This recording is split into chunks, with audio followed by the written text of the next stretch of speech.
தன் காதலி வேற ஒரு பையனை காதலிக்கிறத பார்த்த பார்த்திபன் கண் கலங்கி தனது வீட்டுக்கு புறப்பட்டிருக்கிறான். வீட்டுக்கு போன பார்த்திபன் தொடர்ச்சியாக 7 நாட்கள் கல்லூரிக்கும் போகாம இருந்திருக்கிறான்.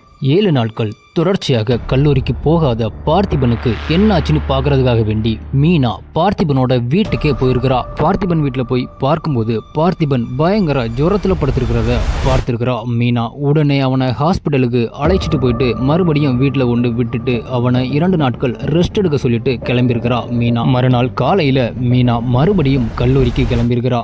2 நாட்கள் நல்லா தான் போயிட்டு இருக்குது. 3வது நாள் மறுபடியும் வழக்கம் போல கல்லூரிக்கு போக ஆரம்பிச்சிருக்கிறான் பார்த்திபன். அப்போதான் மீனா காதலிக்கிற பிரதீஷ்ங்கிற பையன் பஸ்ல இன்னொரு பொண்ணு கூட ஒன்னா இருக்கிறத பார்த்திருக்கிறான் பார்த்திபன். முதல்ல இது ரொம்ப கேஷுவலா எடுத்துக்கிட்ட பார்த்திபன் போக போக 2-3 நாட்கள் பிரதீஷ் அந்த பொண்ணு கூட டெய்லியும் பஸ்ல வர்றத கவனிச்சிருக்கிறான் பார்த்திபன்.